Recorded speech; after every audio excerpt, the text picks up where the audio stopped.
So today we have an interesting topic, which I feel is important to discuss. The last week, one of my disciples from Israel asked me how she can process what's going on and what she should tell her friends in Israel. I said, well, it's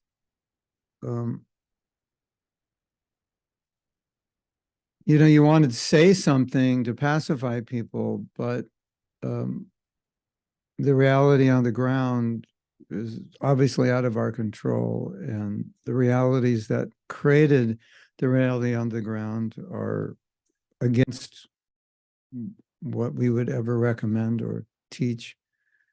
So it's not easy, but this morning I decided to do a little research on what Prabhupada said about war. So I put into the database, there must be war, because I've heard that Prabhupada say that, but the nature of life in the material world is that war is inevitable. So I wanted to discuss that. I thought at least to maybe help us clarify in our own minds why these things happen, what should our response be, and so forth. This is not the first war we're living through in recent times. I was born after World War II, so I wasn't alive then. There was a war that followed the Korean War, and then the Vietnamese War, and then multiple little wars. So I've lived through a few. Now we're living through two. And it's obviously hell on earth.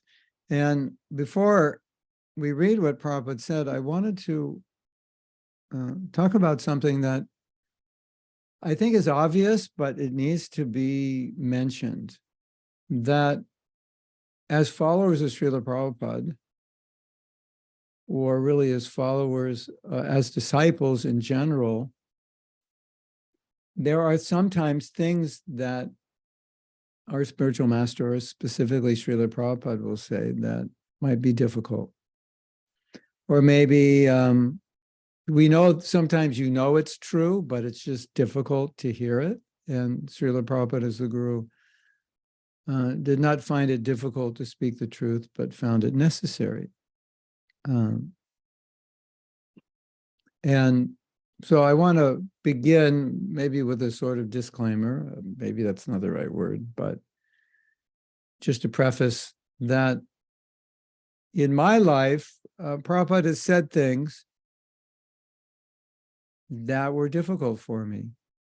But as a disciple, I understood that this is what it means to be a disciple, that sometimes your guru says something that doesn't sit right with your own sentiment, or maybe your own understanding or perception. And obviously we're conditioned souls, so our perceptions are not always correct. Not that they're always not correct, but they have limitations in terms of context that Prabhupada's speaking from. And so what we read today could be, I'm not saying it will be, but it could be for some devotees a little difficult to hear what Prabhupada's saying. Maybe you might question it, but we'll try to explain why Prabhupada's saying what he's saying about war. Basically, he's saying that it's a fact that can't be avoided, and he gives reasons as to why. Not that he's promoting war, but he's just stating the reality of it.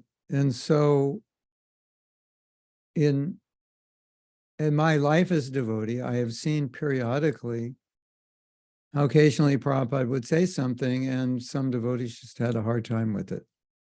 And and they may try to rationalize it or just say that, well, Prabhupada didn't really understand the situation or whatever. And in some cases that may be true, that he said something that he was told. It wasn't that he studied the situation. But more often than not, It's just that he says something we may not fully understand or be able to, our sentiments just don't like it. And I've seen some devotees will try to rationalize these things just to might kind of make themselves feel good. So I want to maybe deal with that while we talk about this, just how we should process these things. So are you ready? Well, you'll find out if you're ready when we start reading. I don't know. I'll just say it again that sometimes it's not easy to be a disciple, and I've wrestled with things Prabhupada said that it didn't, I didn't have any place to fit it in my brain. It didn't make sense. I said, does a devotee actually believe this? Does a normal human being, a moral person believe this? And Prabhupada would say something, and basically I'd say, I don't understand it, and I have to think about it, but I don't deny it. Yeah, we see it as, okay, I have to grow and understand what does Prabhupada mean here. And oftentimes I would feel like, well, maybe it's just my sentiment, and Prabhupada is transcendental. And he's able to state the truth as it is. Or maybe it's difficult for some of us sometimes to just accept it. Okay, so did you get, so Chaitanya Dasi is going to put what I'm reading in the chat. I'm going to read it from my Word document. And let's see where this goes. So we have what is called the Veda base. A Veda base is compilation of everything Prabhupada said. There's no figure in history where you have so much of what they said. Many religions are second-hand, third-hand information that was given 100 years after the avatar, 500 years after. There's no religious tradition that has documented what their founder has said as well as ISKCON. And so that is documented in what's called the Veda base. It's available, I believe, free online. I originally paid for it, which meant I downloaded it onto my computer. I think you might have to pay something like $25 to download it on your computer. I paid in the 90s, $429 to have it on my computer. So I don't need to be online to access it, but you can download it. There are a couple of versions. One's Veda base, and there's another one, which is called Pocket Vedas, which is not, if you can get the Veda base, it's better. I put Pocket Vedas, I think was like $20. I don't think I found Veda base at that time. That's what's on my phone, which is nice if you're in class. You can just bring it up. So I put in the search, there must be war, because I heard Prabhupada say that, and about 10, what do we have? 1, 2, 3, 4, 5, 6, 7. We have like 7 or 8 findings of the Veda. When you put in a word, when you put in a sentence, you put it in quotes, and then wherever Prabhupada said that sentence will come up, and you can see the context, the conversation, the lecture, where in his books, could be a morning walk, like that. So the first one we're reading is from TQK, that's the Teachings of Queen Kunti. This is chapter 17. The Teachings of Queen Kunti, and many of Prabhupada's smaller books, they're actually just transcriptions of lectures. There aren't books that Prabhupada wrote. These are usually Bhagavatam classes, which is, as an interesting side note, if you ask a book distributor, what do you think the best book to distribute is, or what book do people understand? They often say The Science of Self-Realization. And the reason they say that is because the science of realization is primarily, if I remember, if not fully, conversations and articles that were conversations that Prabhupada had with guests. So he's speaking to guests, non-devotees. Whereas the little books were lectures to devotees. Generally, they were lectures to devotees. In Science of Self-Realization, there may be lectures to the public. There may be articles Prabhupada wrote to the public. But those other little books were actually lectures that Prabhupada gave to devotees, which is why sometimes, unless you're like Indian, you might find it difficult because the audience already was familiar with the topic to some degree, whereas Science of Self-Realization was more discussions. And I've written another introductory book. It's not printed yet, but hopefully soon. And BBT is going to publish it. And the idea was that it would be very clearly written for new people. So that's not that, yeah, perfect question, perfect answers. But in Science of Self-Realization, you have a choice of 20, 30, 40 different conversations you can choose to read from. Perfect questions, perfect answers was also, when that was asked, that was also between someone who was not yet a devotee and Prabhupada.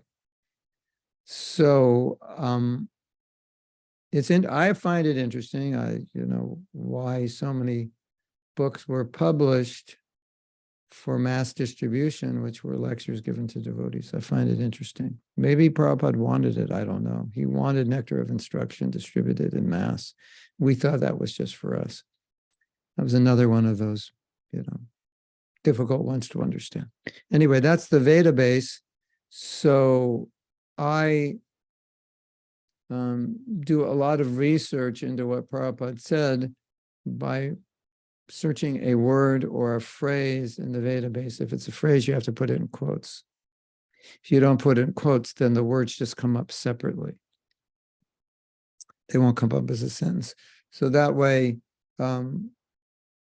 you can understand what Prabhupada said. Now, the danger in doing any search, there's two dangers, is if you just do a partial search, you come up with partial, you won't come up with the full, everything that Prabhupada said. And even the Veda base probably doesn't have everything he said. They may be missing things.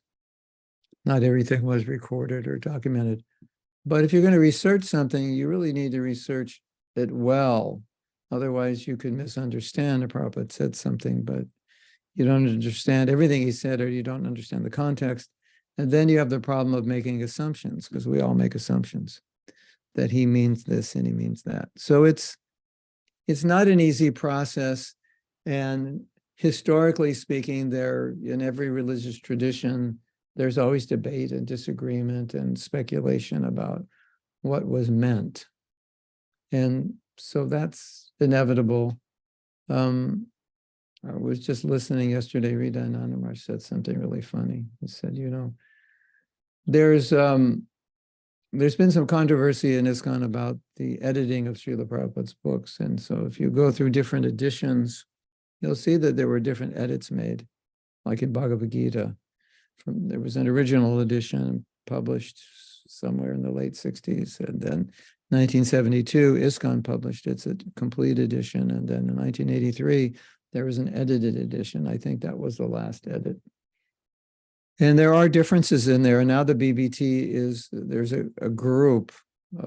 there's a committee of devotees who are going over all the edits and comparing them to the original transcriptions and all the edits that have ever been made in Bhagavad Gita. And they're trying to come up with a final version of what they would call the actual definitive version. And they're talking about coming up with a critical version for scholars. And Hridaya Nanamaraj made an interesting point. He said, in Christianity, there is some debate whether Jesus is God, Jesus is the Son of God, he's incarnation, avatar, the different branches of Christianity, they're not clear. Whereas whatever edition you read of Bhagavad Gita, it's clear that Krishna is the Supreme Personality of Godhead, that we're his servant, Lord Chaitanya is an incarnation like that. The basics, they're all the same. We don't have that problem. Although there there may be subtle differences in philosophy. What is the origin of a living entity? What is the origin of our relation with Krishna? Things of that nature. And but these discussions or differences are in a sense healthy discussions, as long as they don't divide us. And we can get divided about so many things. I think that's human nature. If I say we didn't fall from the spiritual world, I might not be allowed to ever go back to that temple until the GBC passes a resolution that says, no, you can say that, it's okay. And then they'll let me come back to the temple. So that's the way controversy works and the way organizational politics work, because we want to stay unified. But philosophically, traditionally, there have been, maybe you could call them unreconcilable differences. I don't think they're unreconcilable, but there have been some differences. In any case, when you study the philosophy, it's always good to discuss it with other devotees, if there's anything that's not clear or you're not sure, or you've heard different discussions with different devotees, it's good to discuss. And of course, I try to, because if you notice, if you listen to enough of my classes, that often when it comes time to a controversial topic, I try to explain it 360 degrees, and often without coming to a conclusion, because the conclusion is that all those things are true, but we may not always know how to juxtapose everything into a singular understanding. But often, to our vision, it appears different when in fact is actually one understanding, but we can't understand that it's one, because this looks black and this looks white, and maybe 20 years from now you'll see it's actually a little grayer than you thought. But I think the worst thing that I have seen in our movement, and it's a frailty of human nature, is that when we disagree, we fight, which is really what we're going to be talking about today. We don't fight with weapons. Our weapon is our tongue. We fight with our tongue. It's rare in ISKCON that we see physical violence. It's going to be rare that physical violence is ever used unless it's in self-defense. But when we disagree on something, it's Kali Yuga, human nature, and fighting is just kind of like a natural response. I was thinking also, because we're going to be talking about fighting, in preparing this upcoming workshop on how to choose a partner, obviously we're looking at compatibility between people. Like, how do you know you're compatible with someone? How do you know not that they're compatible with you, but you're compatible with them? How do you know you're compatible with anybody? How do you get along with anybody? And as I'm doing this and I'm studying this, the nature of relationships, I'm thinking, in other ages, did they actually have courses like this? Like, did people need to know how to get along, or is it just Kali Yuga? Good, it's because Kali Yuga is called the age of quarrel. And so in the age of quarrel, you need courses to how to prevent people from quarreling. And what's so interesting, you've probably thought about this, who are we trying to prevent people from quarreling? The people who are supposed to love one another. It's not like Israel and Palestine. Okay, that's another issue. Or Russia and Ukraine. There's understandings why, and valid reasons why there's conflict, or maybe not valid, but at least you can understand why a conflict would be there. But these are two people who are supposed to love one another, and they need to read books on how not to basically destroy themselves and end up in divorce and make one another miserable. Don't you think that's interesting? It's not like we'll say, okay, we're going to choose Samira and we're going to choose so-and-so. We're just going to put them together, and, probably it's not going to work, but what can you do? No. These people liked one another. at least they thought they did, you know. It wasn't like we're just throwing two people and saying, well, just make it work. Although that was an ancient system in India, and that can work. But I'm just saying, for the sake of discussion, it's so interesting, isn't it? That there how many books are on the market? 1,000 books on marriage? Because it's Kali Yuga. And you know, the situation in Israel and Palestine, if you study the history, it's just like nobody could resolve it.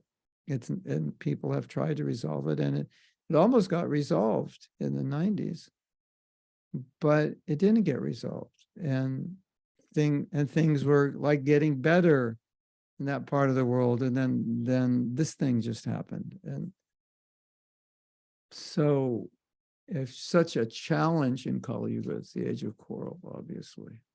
And so I think that's a good preface to what we're going to read. Okay, we're actually going to read now. Kunti Devi is describing the different statements of different persons about why Krishna appears. Some say that he appeared at the request of Vasudeva and Devaki. And some say he appeared at the request of Brahma. Bharavartha Nayanye Bhuvo Nava Ivodado. Some say that he appeared just to reduce the burden of the world, which was overburdened like a boat at sea. That was a quote. Some say it's from the verse Prabhupada is reading. Some say that he appeared just to reduce the burden of the world, which was overburdened like a boat at sea. That's in quotes. So I'm assuming it's from the verse Prabhupada is reading. These are this book, Teachings of Queen Kunti, it's just Bhagavatam classes. I was at those classes, and Prabhupada spoke on this in Los Angeles. Then Prabhupada says, when the world is overburdened, there must be war, pestilence, famine, epidemics, and so on. This is nature's law. So this is, you know, an answer to the question, why is there war? Or why is there, well, you know, why is there pandemic? That's a whole other topic. But if the pandemic is not created, if it's created, well, even if you say, for the sake of argument, it's not a pandemic, it's a plandemic. It was planned. But the question is, how has the world come to this point where either a pandemic would be a consequence of nature or a consequence of a plan? The consequences we all suffer. And there's been a proliferation of tsunamis and earthquakes in the last few years. And so naturally devotees ask, why is this going on? And so many people suffer, and a devotee, as many people, religious people and people, even atheists and so forth, that it hurts us to see the suffering of other people. It's you know, any sane person cannot bear to see the suffering of people. And it's, even if it's a natural disaster, which nobody could have controlled, at least it seems externally, although we could say there are forces of karmic forces that caused it. But let's say, for the sake of discussion, and people know, you know, this is not a political situation, it's a force of nature, then naturally people, they wonder what's going on. Is there a God? Is God, you know, taking vengeance on what's happening? Now, Prabhupada is using this verse, and he's using this term, burden of the world. And so you'll find this if you remember the advent of Lord Krishna, in Bhagavatam, it says, when the world was burdened by defense forces of demoniac kings. Do you remember that statement? Any of you? Like Krishna, in his appearance, why was he coming? To establish religion, well, to annihilate miscreants, to deliver devotees, annihilate miscreants. Who are the miscreants? Demoniac kings. And it was creating a burden, and Bhumi, the earth, said, I'm burdened by demoniac people, demoniac kings, demoniac leaders. And when you have such leaders, it creates havoc in the world. I think we understand that. It's an unfortunate reality. We understand that even leaders with good intentions are limited human beings that make mistakes. The United States fought in Iraq, and most people in the world and even in the United States realized that was a mistake. False information was given and believed and so forth. So when these things happen, but I always wonder, okay, it was a mistake, but ultimately, was it a mistake, or was it a karmic consequence? And therefore, for the karma to be meted out in the world, someone had to make a mistake and invade or so forth. So that's also consideration. Although, from a more pragmatic point of view, we would say no, it's a mistake, and a responsible leader would not do such things, or at least that's up for debate. Maybe someone would say a responsible leader would, but responsible leader would fight on the principles of Dharma, not out of emotion, not out of necessarily false revenge and so forth. So I think we all understand that these disasters in the world are consequences of karma, and without a God-conscious world, they're not going to be prevented. And now the question comes up, but what about all the innocent people who suffer? And that's an interesting question. Is that a paradox? Can you suffer if you're innocent? And this is a whole discussion on karma. And there was once an article in BTG, it was called The Myth of the Innocent Citizen, like nobody's innocent. Although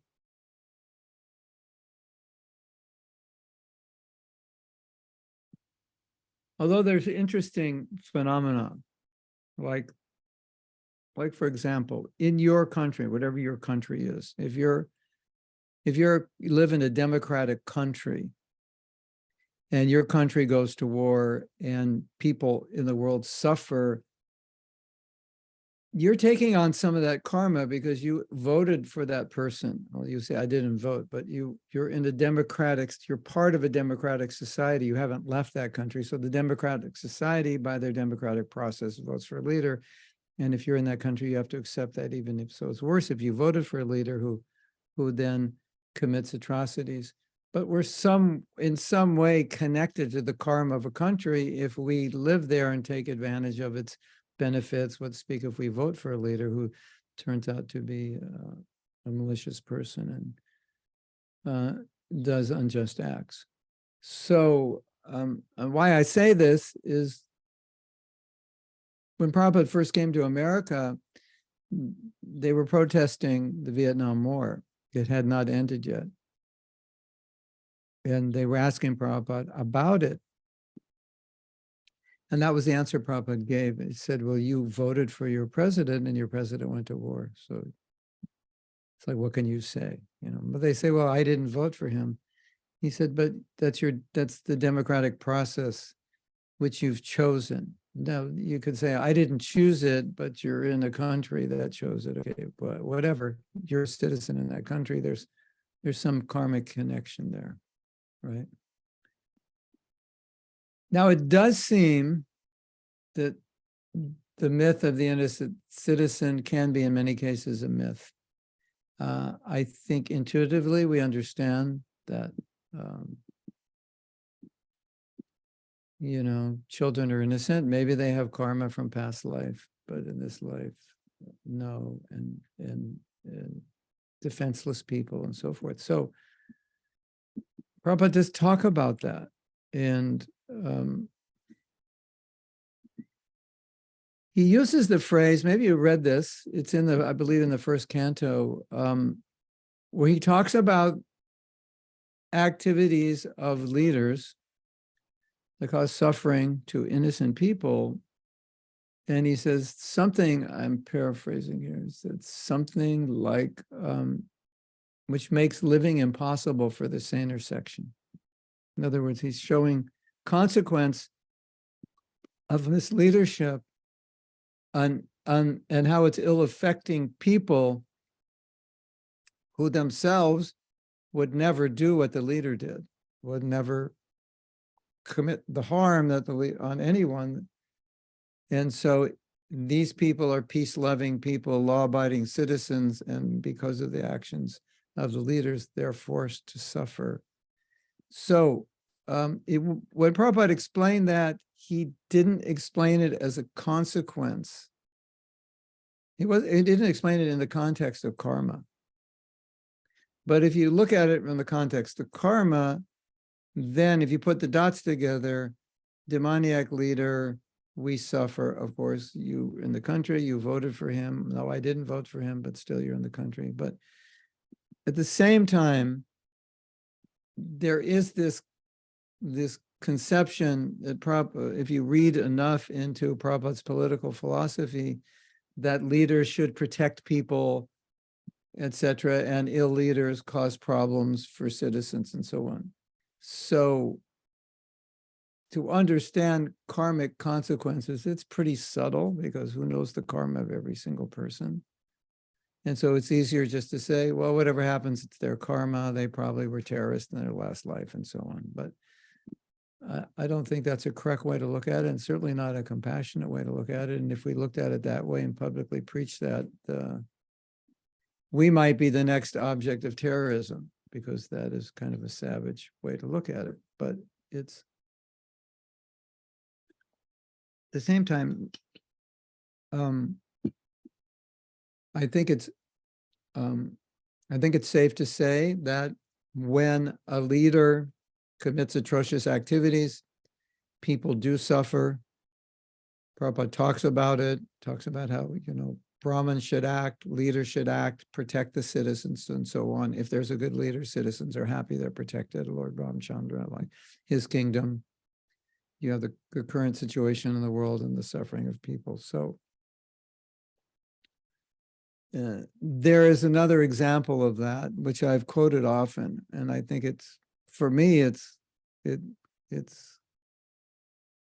gives evidence of the point of how people suffer for the misdeeds of one person. So there was a person, Ramchandra Khan, I believe it was, and he had made an offense to Lord Nityananda, big offense. When you say offense, there's a difference between offense and criticism. And we often think criticism is an offense. You might say criticism is offensive in general, but when Shastra talks about offense, they're talking about bigger things than just saying, oh, Samira ate too much. Oh, you're offending Samira. No, I've just stated a fact.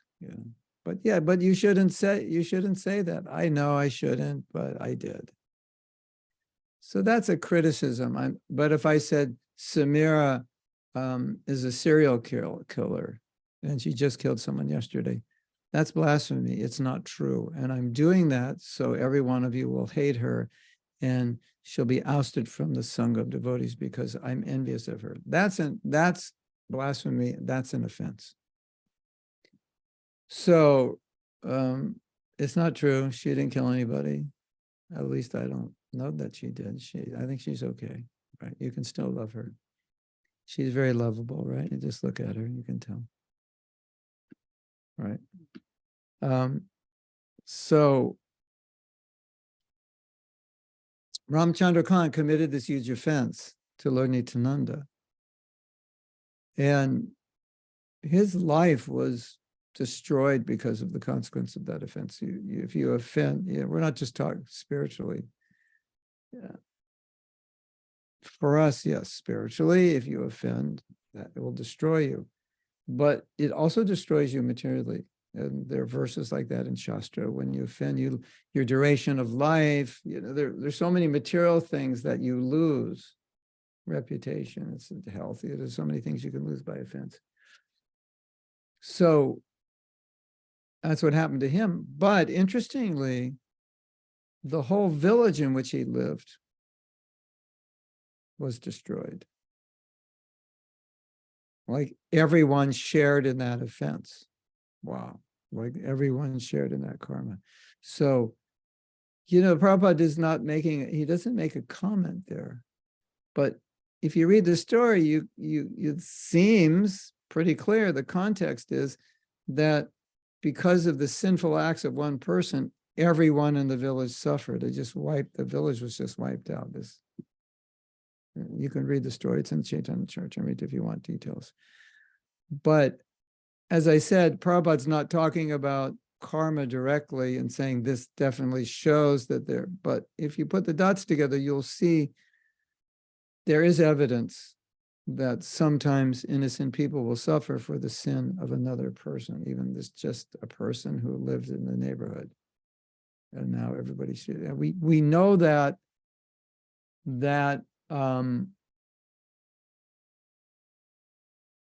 a father takes the karma of the children. He takes the karma of the wife. The guru takes the karma of the disciples. So we know you have an innocent person who's taking the karma for someone else because they're responsible in some way for them. So we know it definitely works from up down. We also have read Bhaktivinoda Thakur saying that sometimes a disciple is so depraved and sinful that the guru needs to publicly reject that disciple, otherwise the guru will imbibe the karmic reactions and be affected, even maybe fall down because of what that disciple is doing. I don't remember specifically what Bhaktivinoda Thakur was talking about. Let's say that disciple gives up Krishna consciousness, blasphemes Prabhupada, and so on. Then that guru would have to reject that disciple, at least if he knows that they're doing. Otherwise, he's affected by it. So here you have, and then he said, if the guru falls and doesn't rectify himself, the disciple has to reject the guru. Otherwise, they will accept the karmic reaction for his mistake. So you do see this transference of karma. One time, devotees asked Prabhupada, they said, sometimes when we're distributing books, we shake people's hands. Srila Prabhupada, are we getting the karma by shaking their hands? You ever thought like that? Like you touch someone's feet, you give them their karma. And Prabhupada said, I hope not. He didn't give a definitive answer yet. I think for the congruence of our philosophy, to make sense of our philosophy, and Prabhupada teaches that Brahmins should be guiding kings and kings should do welfare for the world. And if there's ever fighting, it should be fighting to establish Dharma. And if Dharma is established, then the whole world will be peaceful and no one will suffer. So looking at it from that perspective, we can follow the equation: good Brahmins, good leaders, peaceful world. No Brahmins, bad leaders, a world in war. That's kind of the equation. So now Prabhupada wants us to be Brahmins. Prabhupada paints the picture of a perfect society in which the Brahmins will guide the kings. Kings will be religious and righteous, and therefore no one will suffer. People will be protected. And if they're not protected, they will complain to the king that it's your fault. So Prabhupada does paint that picture, and when he paints that picture, you may read this and say, well, how is that possible? And so Prabhupada's painting a picture of an ideal society. You may think, well, that can never happen. Maybe it can, maybe it can't. But he paints the picture, so at least we know what that picture looks like. And that picture looks like Brahmins guiding, real Brahmins, detached, who have no personal interest in anything political or financial, just guiding for the welfare of people. Kshatriyas who are trained, they've gone to Gurukul. Their interest is in establishing and maintaining Dharma and following the Brahmins for the welfare of people. And in that situation, people will be happy and peaceful. And that's what we as devotees would like to replicate as closely as possible wherever we can. Now, it's not like any devotees are advising presidents, or maybe they are in smaller countries and places, or maybe that will come to pass someday. But that is our duty. And, you know, sometimes devotees say, well, are we interested in mundane welfare? And the answer is yes and no. We're interested in getting everyone back to Godhead, but if you read in Prabhupada's books, he talks so much about the welfare of people. So you can't say we're not interested in it. Otherwise, why is he always talking about how kings were interested in the welfare of people and establishing Dharma, and people were happy, and the duty of Brahmins and kings? So it may not be the specific duty of ISKCON at this point in time on a broad scale, but we can't say that Prabhupada wasn't thinking about it as a pure devotee. He's thinking about the welfare of the world. And he's giving that, he's planting those seeds in our head, that this is what you do as Brahmins. You do care about people. So, you know, like we say, well, if people are starving, you know, give them prasadam. That's, you know, we say, okay, that's a spiritual principle. But Prabhupada's point was, when you see people starving, you're understanding it's mismanagement because there isn't enough food in the world. And so if there were God consciousness, then you could see if there was a higher level of God consciousness, a lot of the problems would just naturally not be there, or they would naturally be solved, right? Now, you look at any conflict in the world, and what is it over? You know, it's economic, but it's usually also racial, or maybe, I'm not a historian, but definitely often racial, as we see the conflicts going on today, and conflicts in World War II, at least with the Germans, it was racial. In Africa, that was racial, even amongst Muslims, Sunni and Shia, racial. And so what is our philosophy? Our philosophy is we're not the body. And now, it's very interesting, don't you think? We're not the body, but people identify their body with a particular religion and end up hating people who identify their body with another religion. So that's quite common, right? And that's why it is said, and I don't know who said it, I think maybe it was in that movie or that book, Jonathan, you know that book? What is it? Jonathan Living Siegel. It's like from the 60s. Is that the name of the book? I think the writer of that book, maybe he said this, you could look it up, Chaitanya Dasi. It's such a beautiful statement. He said, we have just enough religion, or I don't know if he said just enough. He said, we have enough religion to hate one another, but we don't have enough religion to love one another. Have you heard that before, that statement? It's so true, isn't it? So now what we're seeing with religious conflict in the world, right? There's a lot of hatred towards people of other religions, especially obviously now, Hamas is trying to destroy Israel. So naturally Israelis, they've been triggered in a major way because of what's been done, the horrendous activities that have been done, the inhumane activities that have been done. This was not a military attack. It was an attack on civilians, and basically to torture them. So, in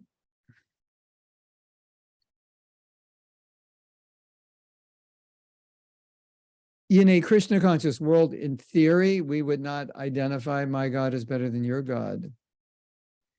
But I think what's important for us, because I think this happens in ISKCON also, because we identify ISKCON versus Gaudiya Math versus this. And so that maybe it's much more subtle, or we identify with, well, you like this group and I like that group, and you like the group that's against women gurus, I like the one for it, or whatever. And we just have to be careful of those tendencies for division, because that's the real problem in the world, and Prabhupada said that's a real potential problem in ISKCON. We can be divided by ethnicity, and we see it, right? By gender, and we see it. And we saw it very early on in the movement. Gender was a big division. And then there was ashram division, grihastas versus brahmacharis, sannyasis versus grihastas. There were divisions, there were fights. Mistreatment, I don't say fighting so much, well, maybe, but mistreatment. And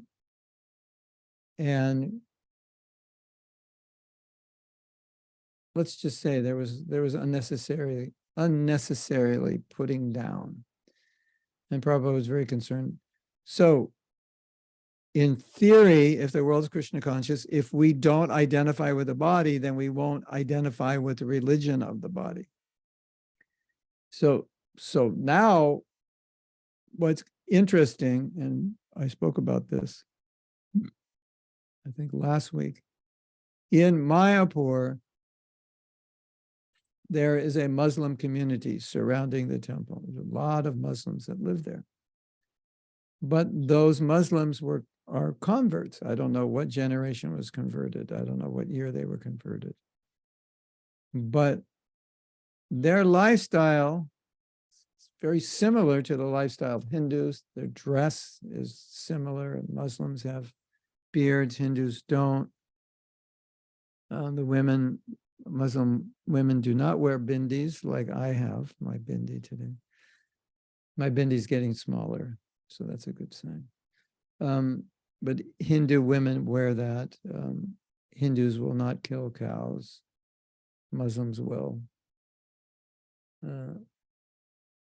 etc. There are differences, but if you go back to the parents or the grandparents or great grandparents, they're all Hindus. Some people posit that if you go back in Palestine, many of those people were Jewish and they were converted to Islam, which makes it interesting that you're fighting a religious war, but you're fighting against people who are of a religion that your ancestors weren't. So it makes it even more sick in a sense, doesn't it? So let's read a few more things, and what Prabhupada is going to be saying is going to become quite clear. This next one is JSD, Journey of Self-Discovery. And again, this is from a lecture. Those books are lectures. The material world is compared to Dava Nala, a forest fire. As we have experienced, no one goes to the forest to set a fire, but still it takes place. Similarly, no one within this material world wants to be unhappy. Everyone is trying to be very happy, but one is forced to accept unhappiness. So Prabhupada's saying, just like you don't, sometimes there's a fire and it's just wood or bamboo. Often the example is bamboo is rubbing by the wind. And if you rub wood long enough, it creates fire. At least if you rub bamboo in a forest, that's the example. And you don't want fire, but it does happen. And so the nature of the material world is that, you know, when people say, how do we process the suffering in the world? Well, this is one answer. Well, you know, this is where suffering goes on. It's the nature of it. Everyone is trying to be very happy, but one is forced to accept unhappiness. In this material world, from time immemorial to the present time, there have been occasional wars, world wars. It's probably the same from the very beginning. That's really interesting. Because one would think, well, you know, was there a time where there wasn't wars? And Prabhupada's saying there always have been.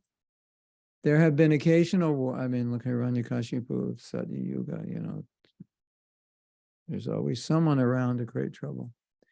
There have been occasional wars, world wars, even though people have devised various means to stop wars. So this is interesting. So Prabhupada's going to talk about how we're trying to stop war, but it's not working. When I was a young man, there was the League of Nations. In 1920, after the First World War, different nations formed the League of Nations just to arrange for peaceful living among themselves.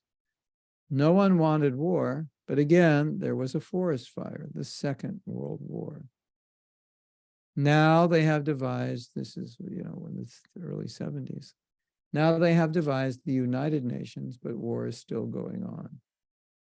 The Vietnam War, the Pakistan War, that was India divided into Pakistan and Bangladesh, and so many others. So you may try your best to live very peacefully, but nature will not allow you. There must be war. And this, so I mean, you could read into this where Prabhupada's saying, as in someone meant, well, I think Samir wrote in the comments that Prabhupada said that war is a consequence of animal cow slaughter. Prabhupada actually said every problem is a consequence of cow slaughter. So that's a karmic cause. And then one could say, well, can you take political action to improve situations if you continue slaughtering cows? That's a good question. And the answer is you can. And so maybe you'll solve the problems in one way, but they'll come up like the bubble in the carpet will come up in another way. So you may try your best to live peacefully, but nature will not allow you. There must be war. And this warlike feeling is always going on, not only between nation and nation, but also between man and man, neighbor and neighbor, even between husband and wife and father and son. That's the point. That's just the nature. Not even in, so Prabhupada's making the point here, it's not even Kali Yuga. It's just fighting is going on. So maybe they did have relation seminars in Satya Yuga. This warlike feeling is going on. This is called Dava Nala, a forest fire. No one goes to set fire, but automatically by the friction of dried bamboo, sparks arise and the forest catches fire. Similarly, although we do not want unhappiness, by our dealings, we create enemies and there's fighting and war. This is called Samsara Dava Nala. So Prabhupada's making an interesting point here. Obviously, nobody wants war. And he's making the point that we have first with the League of Nations and the United Nations, whose function was to ensure, that's what they thought, as far as I understand, to ensure that there would be no more war. Of course, they weren't successful. Maybe you could say, well, the wars would have been worse if there was no United Nations. So that may be. But still, obviously there is war, and United Nations, they can't. They can try to stop wars. They can try to prevent wars, but they may not always be successful, as we're seeing now. So Prabhupada's saying, you try to stop war, but war goes on. Nature will not allow you to stop it. There must be war. This is like a heavy statement. There must be war. And this was the statement that I thought, well, when we read this, it's like, this is hard to accept. Prabhupada, being very pessimistic here. He's actually being realistic about what's going on. And so, if we put everything together so far, that what Prabhupada's saying, again, he's saying the nature of this world is such, the nature of the karma created in this world is such, the nature of human relations is such, that even if you try to prevent war, it will be there. So that, the question is like, that we ask ourselves, and devotees may ask one another, how do you process all this in your head? That's the answer. You're in the place where these things happen. And so, as I sometimes sarcastically say, if that's upsetting to you, then the best thing you can do is get out of here, which of course, I'm not just sarcastic, I'm serious, but there are places in which Prabhupada talks about war like very nonchalant, like, yeah, there's going to be suffering. And when you try to understand, why is he talking about it in a way that seems so unsympathetic, it seems, or uncompassionate, which of course we know Prabhupada is not unsympathetic or not compassionate. But he's talking about it in a nonchalant way because he's saying, this is how you're living. You're stockpiling weapons. There's conflict all over the world. So Prabhupada's saying, of course there's going to be war. He would rather say there, wouldn't he rather say there isn't? That would be nice, but he can't say that because he doesn't see it that way. Prabhupada could say, well, if you spread Krishna consciousness, you'll hold back the tide of war. And he did say that. So now we can say, okay, so we don't want to see war. Prabhupada has said you're living in a world where war has been going on from time immemorial.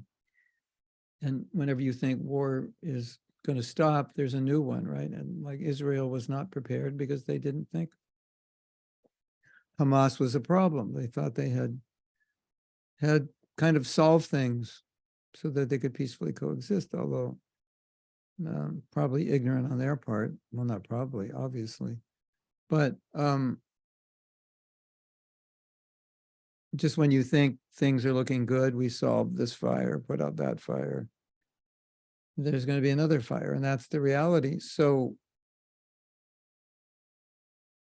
something else we're going to read either today or Wednesday, or Prabhupada is saying more or less that it's like this has to happen in this world for us to actually see what this world is and for us to get detached. So I want to stop with that thought for a minute because that's kind of it's like saying, oh, God wants everyone to suffer just so we'll become detached. Well, yes and no. He's making the point that the nature of human consciousness, it's going to create this problem. And this problem is bad and people suffer, and any soft-hearted person does not want to see people suffer, for sure. And probably most of us will not have to suffer. Some devotees will have to suffer, especially in Israel, who will have to go fight because, under a certain age, pretty much you're going to be needed. Male, female, many will be needed.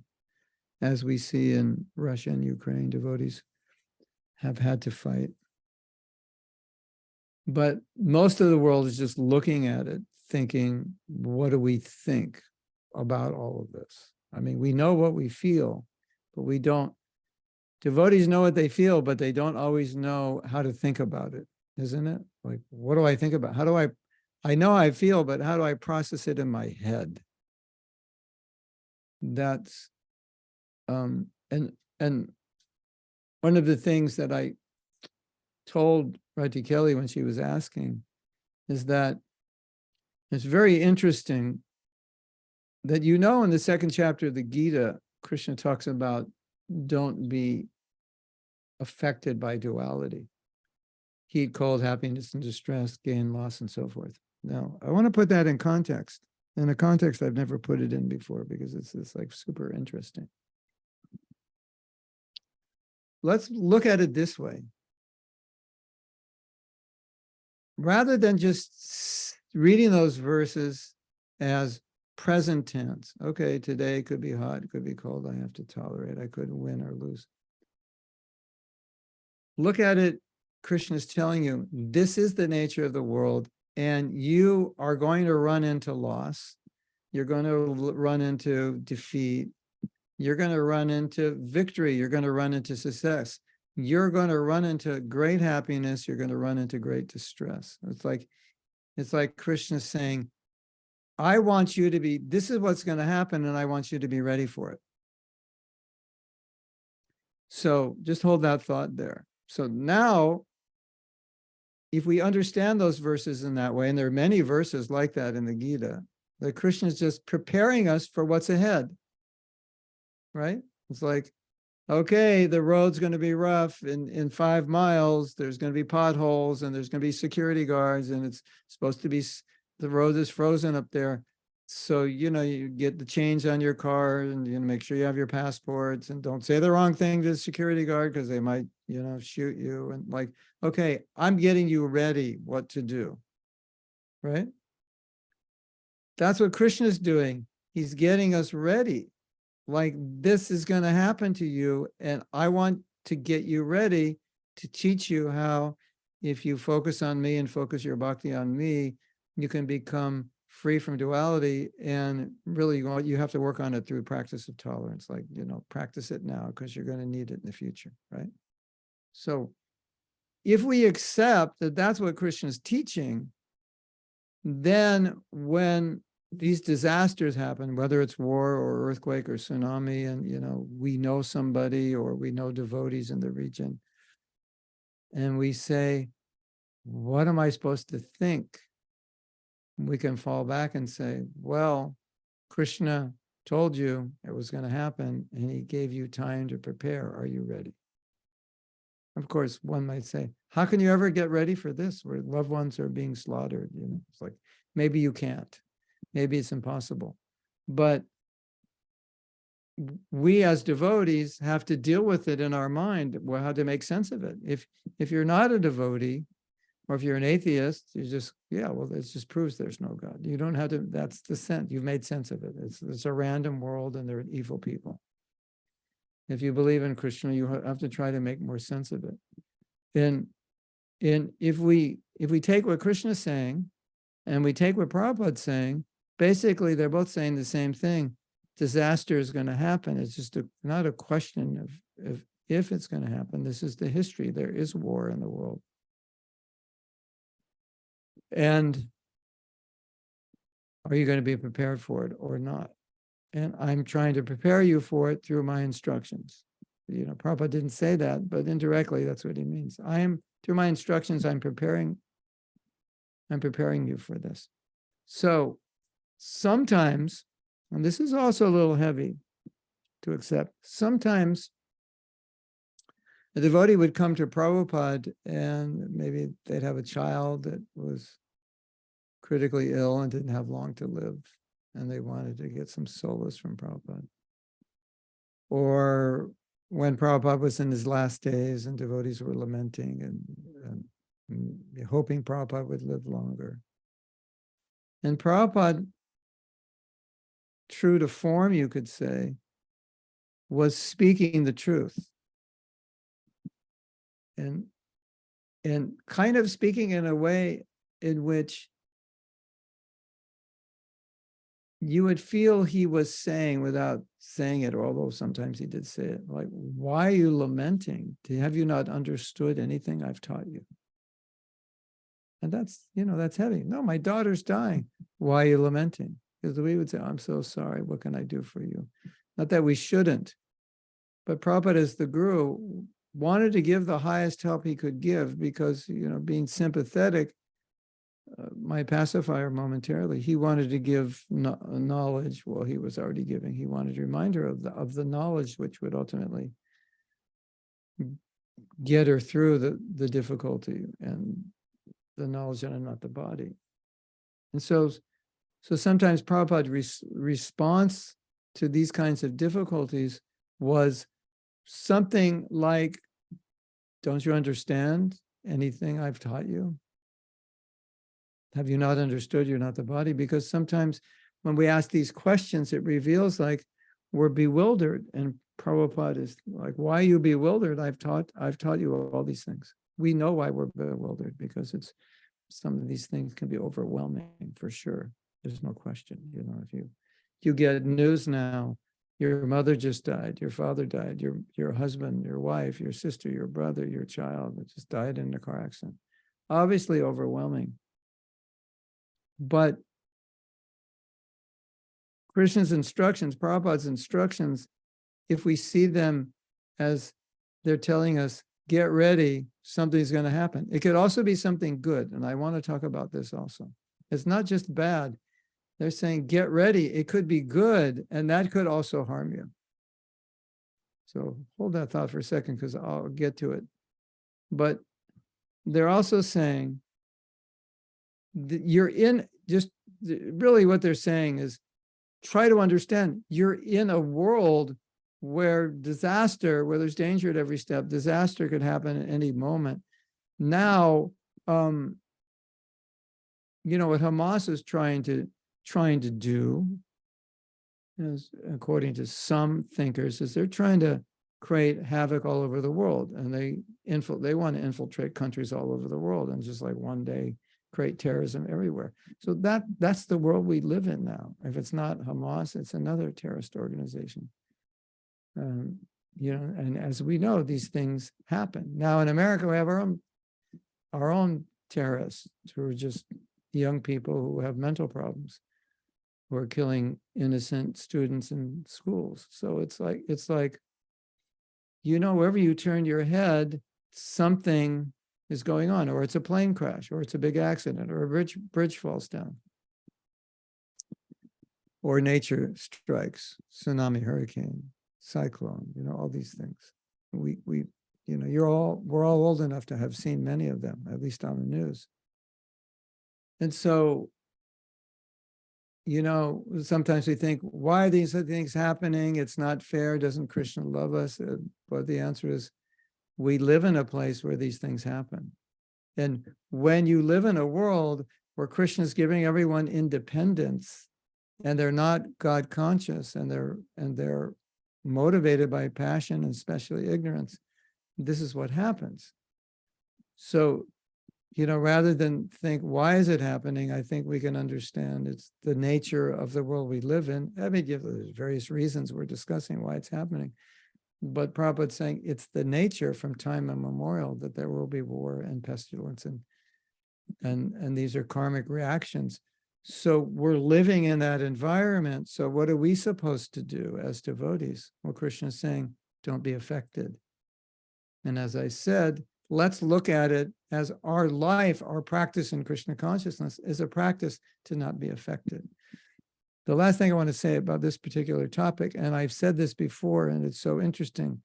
There was a devotee who was leaving her body, and she said, it was probably a few weeks before she left, and she may have had cancer. So slowly, she was preparing to leave. And she said, it's not that difficult. You can do this. You just have to be tolerant.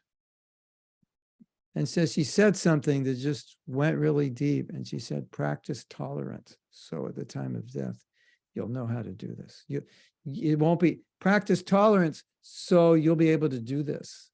Isn't that interesting? So you put everything I'm saying in perspective, and now take it to even if there was no disaster in this world, there was nothing. And just, but that last disaster, the body breaking down, even long before you die, the body starts breaking down, and you have to start being more tolerant. You forget things, you need glasses, you're not hearing so well, you have to replace your knee, your hip, you got to get, it's breaking down. What to speak of when you're actually leaving your body. So I thought that was like, wow, it's going to be a test of tolerance. Practice now so you can deal with it. So that's the theme here, that where we're going. It's like, okay, this is the nature of this world, and Krishna's instructions are not like when you go out the door today, don't be affected by duality, but there's going to be duality, and now you're sadhana, that's a practice for it. And don't just collapse when it happens, like, oh, I didn't know it was going to happen. Like we're living in illusion. No, I think that's Prabhupada's point when he says there's going to be disaster. He's just being matter of fact. This is just like, it's like saying it's 5 o'clock, there's going to be traffic on the freeway. Well, you don't love me? That's so unsympathetic. No, I'm just being honest. Maybe you don't want to go at 5 o'clock. Or if you're going to, you have to leave early. I'm just telling you, you have to leave early because there's going to be traffic. Or whatever. So I want to talk about the happiness side of the equation, because we've been talking about the negative side, like be prepared for failure, be prepared for war, famine, loss, something, difficulty. We didn't talk about the be prepared for the other side of it. And here's an interesting thought, which I have, And it's probably something you have thought about as well. I want to begin with a quote that I stated before, which is such a beautiful quote. It's, and probably many people have said something like this, that you cannot really understand a person or really test the strength and integrity of a person until you give that person power and see what they do with it. Something like that. So now, I don't know if you've seen this in your devotional life, but I've seen it, and it's quite common. If you haven't seen it, you've heard about it. You take a nice devotee, everything is good, everybody likes him, he's steady and so on. He gets in a position where he has more control or more wealth, more resources, more followers than he can handle. But nobody knew, including himself, that he couldn't handle it because he never had it. Isn't that interesting? Like Gaurapriya is very nice, very sweet, and so forth. And then Gaurapriya inherits $500 million. And then all of a sudden, you know, she becomes a different person. And she's looking at herself and saying, how did I become like this? I had no idea I would become like this. Yeah, because you never had those resources. And so many of us are doing fine because we don't have resources. But if we had a little, like, let me just go back a little bit. If you look at every problem you have in Krishna consciousness, it's only caused by two things: your desire to control and your desire to enjoy. And if you think about any attachment you have, it's to control it or enjoy it. And usually to control it is to enjoy it. And if you say, I don't want to control it, I just want to enjoy it. Okay. It's those things. Why do I want money, fame, power, sex, these things? It's to control and enjoy. You know, there's a lot of men who just want sex, not because they even want it, just because they want to control a woman. That's it. And then I controlled her, I got her. Okay, now we can let her go. It was just for that. Or you have enough money, you don't need more. You have enough fame, you don't need more. More control, more power. Right? So that desire to control and enjoy is very strong. And it's so strong that a lot of us don't realize how strong it is because we don't have that much control and that much power. So we're fine in our Krishna consciousness. Like, you know, I can't even control my wife, my husband. I can't even control my mind. Can't even control so many things. So it's like, okay, I don't have much control. But what if Krishna gives me 1,000 people who will do whatever I say? I'm now the leader, the GBC, the temple president. You know, now you're being tested because these people, in theory, you know, you have 1,000 brahmacharis, brahmacharinis. They live in the temple. They have to do what you ask them. That's just the way it works.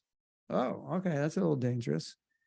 I have 1,000 people who do whatever I say, right? Or I have $1 million, $5 million, $10 million I didn't have yesterday. All of a sudden, what happens? You know, there's a place called, what's it called in America? I think it's called Death Valley. Yeah, there's a place called Death Valley. You know why it's called Death Valley? Because it doesn't rain. Nothing grows there. In 1 year, they've got rain, and all of a sudden, all this stuff was growing. Why? Because all the seeds were there, but they could never grow because there wasn't any water. Isn't that interesting? So, like, you don't know all the seeds you might have in your heart until the water gets poured on them in the name of resources, men, power,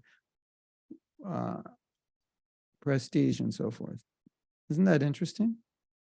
So I just wanted, you know, to drop that thought in your mind because we see this happen. Nice devotees somehow. What happened to him? Well, he was doing fine till he became guru, till he became sannyasi, till he became this or that. Right? Have you seen that before? The opposite also happens. You give power to the right person and they just become more right. They have more power to do the right thing. They don't become bewildered by it. Anyway, that's why Krishna says you need to tolerate the good also, because you be careful. Because when things go really well, it could cause that tendency to enjoy and control to start to come up like those seeds in Death Valley that you thought were dead. And believe me, we have seeds that we think are dead that are not dead. They're just not being watered. And when you get in the right situation and the right rain comes, you ever seen yourself become a monster and you wonder how that happened? You know how it happened? You got some water on the seeds and you're like, oh my God, I didn't know I could do such things. Yeah. I'm not saying for all of you, I'm just saying it's something to consider. So it looks like we have some questions. Is that correct, or comments? Okay, I'll go. I'll go back to the beginning and sort out the quotes.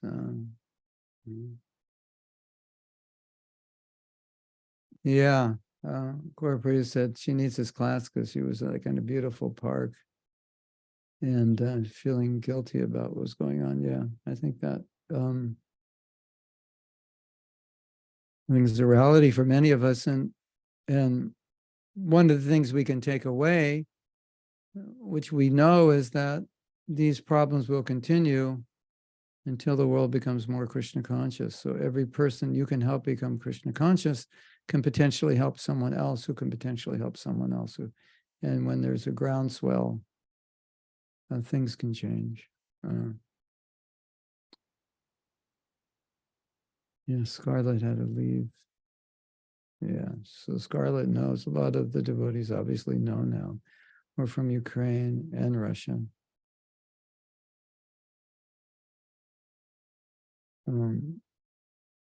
Yeah.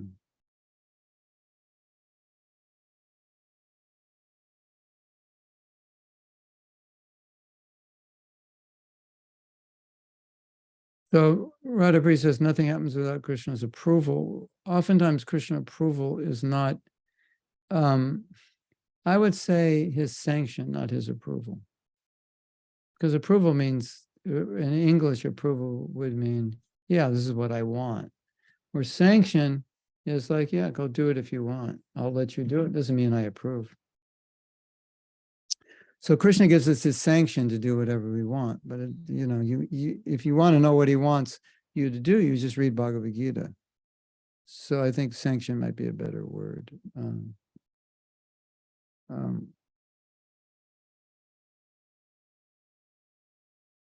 We have the independence to create whatever mess we want to create, and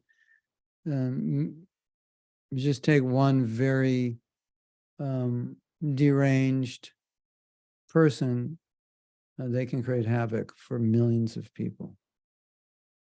And obviously Krishna doesn't want it. He doesn't approve of that behavior, but we have, look at the world we've come to. We've come into, this is good meditation. We've come into a world where Krishna will not prevent anyone from doing anything. He'll only tell them what they should do, and they may not even want to listen or believe that he exists. So you're in this world where people are free to act, and Krishna, of course, there's karma. And so the karma will be there. But after you kill 6 million Jews in Auschwitz and other concentration camps, then you'll eventually get your karma and commit suicide and take 6 million births and suffer. But that's the nature of this world. So it's, it's like I say, it's like you go to prison and you complain about the food and you complain about the bed and you complain about the people in prison. That would be like weird, wouldn't it? I don't like the people here in this prison. Do you know you're in a prison? And you know why you're in a prison? How can you complain about the people? You came here yourself. You're one of them. these are the people that are here. So obviously not everybody's the same, but Krishna created a world for anyone who wanted to be independent of him. And so we chose to come to a world where people would be independent of Krishna. And we thought, well, that's a good idea. And the consequences is now you see the consequence that there, as Prabhupada said, there'll always be war. And due to the sinful activities of people, there'll be pestilence and other problems in the world. And it's for sane people, especially religious people, it's heartbreaking. It's so difficult to live in a world. Every time you hear there's another shooting, every time you hear a man is beating his wife, a man is raping a woman, there's a gang rape. There's these things that's like they tear our heart up. It's so hard to live here. And like Gaurapriya is saying, yeah, you just, walk in a nice park and everything's great. And while millions of people are suffering and have, and now in real time have no place to live. And what to speak of the people in the hospital who can't leave, like what's going to happen to them? It's like, how do you live in this environment? And one of the things that we as devotees do is we just feel like I have to do more. I have to pray more and I have to do more to help the world in whatever way I can. So this can serve as an impetus. It should serve as an impetus.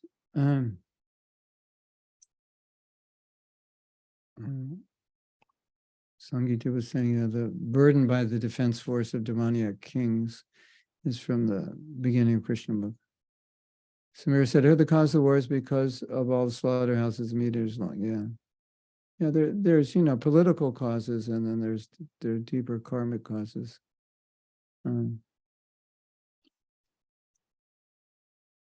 Yeah, I can say those. We're always responsible karmically in some way, even innocently.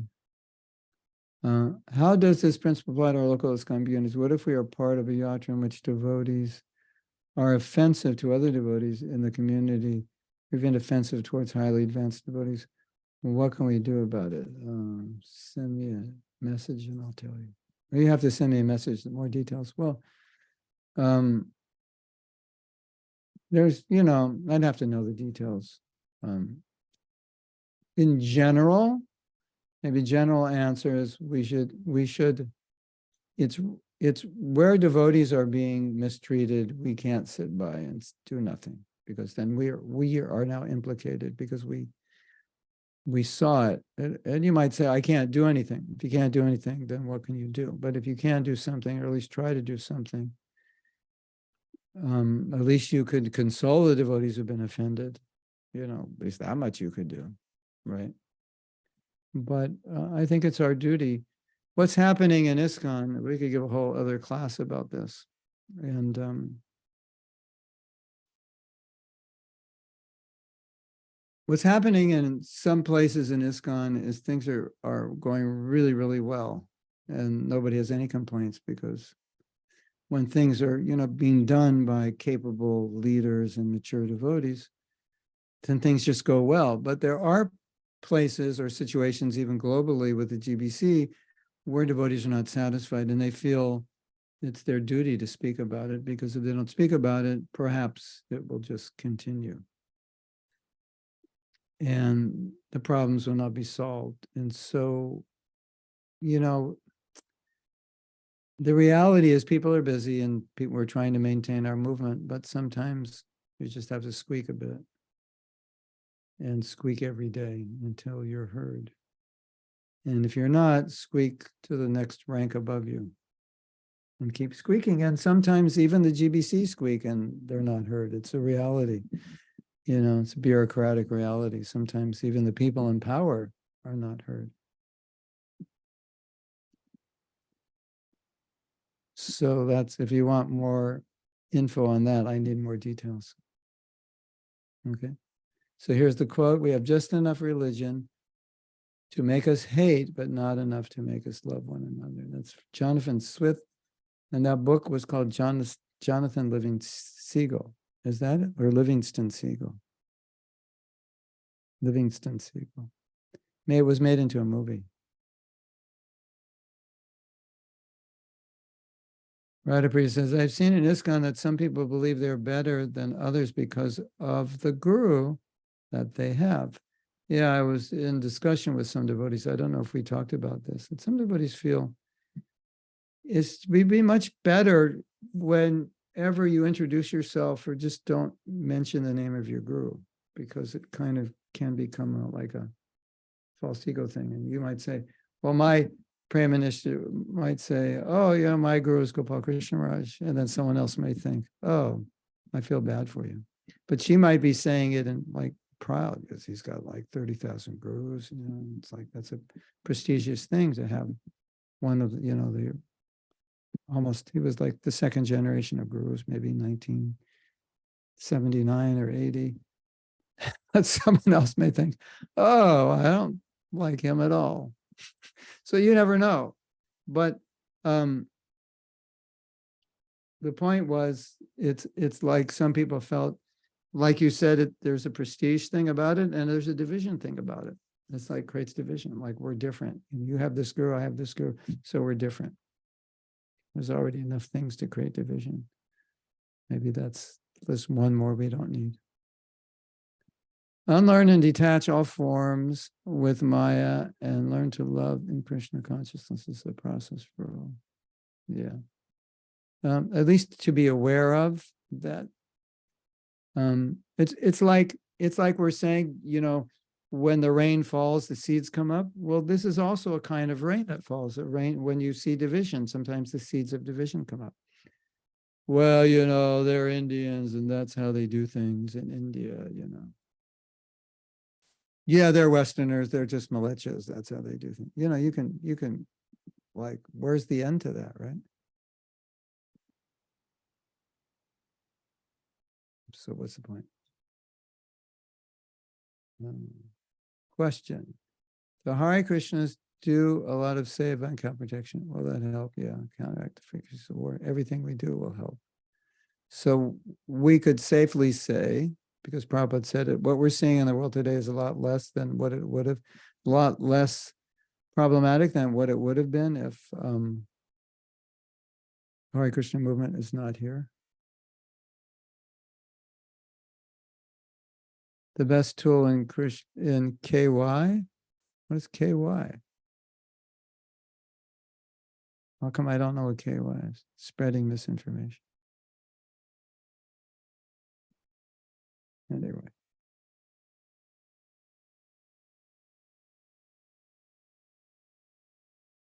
And how do you know what misinformation is? We have Radhapriya in America. It's understood that what you learn in high school is what you learn in university is going to be different from what you learned in high school. They're going to like, they didn't want to like disturb your, you know, belief in all the great leaders of the country until you find out that they had slaves and, you know, a couple children with each slave and so on and so forth. So you learn those things in university. But then, as I told you, and you know, I had a university professor who told us all the theories of physics through the last century. And he had no idea what the next one was going to be. So well, at least he was honest. But I collapse more when I see cheating in relationships. So much envy. How to tolerate this when we cannot avoid it, only to help those people. Sometimes you can't. The only way you can tolerate is by trying to help. As I've, you know, people say, what do you do with your anger? And I could say, I'll tell you what I do with my anger. Every workshop that I teach has anger behind it. And I can tell you what exactly I was angry about when I created it. And I'm totally serious. The anger behind, I mean, it's really difficult to create a workshop or something that you can teach for hours and hours and hours. Like, you know, we go to India and we're teaching hours and hours every day after day after day after day. And I think I've created, I don't know how many I created, maybe 10. And it's not always easy if you're not driven, because you have to, you know, for every one thing I say, I had to read like 10 pages. You don't realize that, or I've had to have 10 years of realization for everything I say. So it's a long process. It's not an academic process. So if you don't have that anger, it's really hard to stay focused, because you see the damage that's being caused by the ignorance that this class and this course can remove. And I'm angry. That's where my anger goes. So yeah. Radhapriya wants proof. Yeah, you will not be a corrupt billionaire, because I'll make sure you give me all the money. That'll stop to protect you, right? And then you can beg for me when you need money. Anyway, worst thing Radhapriya will do is she'll buy a Tesla, right? And maybe some furniture. Yeah.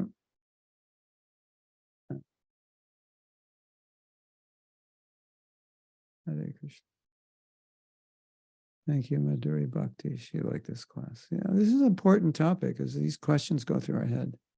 I'm empathetic, emotional, soft-hearted. I understand what you're saying with tolerance, detachment. I find it difficult, detach from evil. My mind and heart cannot fathom evil.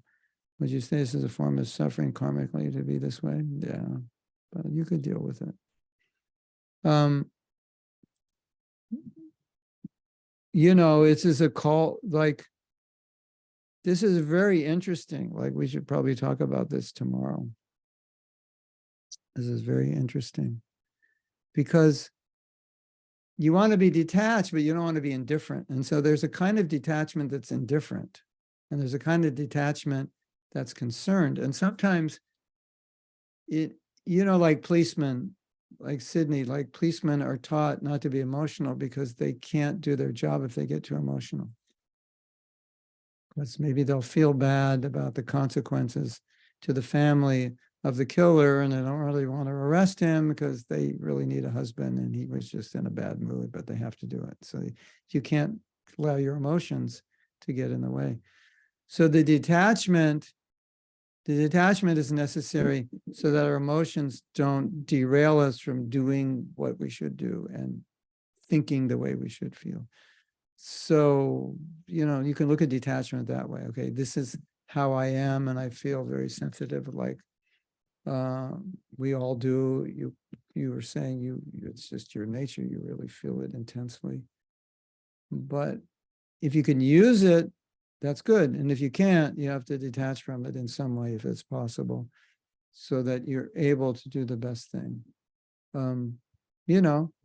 Like me as a guru, I love all my disciples, but occasionally I have to get really heavy and say things that I would rather not say, but they have to be said.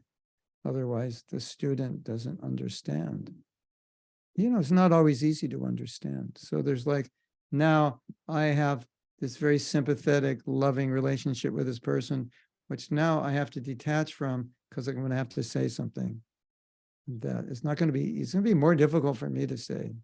This hurts me more than it hurts you, than it is for them. Because usually when I say it, they're like, yeah, you're right. They understand why I said it. But so there's a detachment so that you can, we could say, detachment so that you could be compassionate. Something like that. That's a meditation anyway.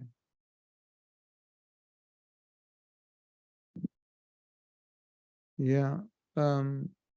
Sangeeta appreciated the class, and so we'll continue on Wednesday. Yeah. It was when Rati Kelly asked me, how to think about Israel, I was just wasn't satisfied with my answer. But how can you be,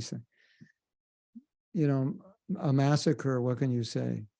There's you can't, how do you pacify anybody? Other than we have to see it philosophically, and,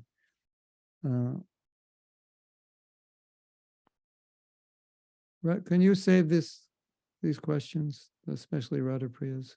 That opens up, some of these questions open up a whole new class. So we'll save this for next Wednesday. Thank you very much. You missed all the fun, Gurmani. But you can also see the recording.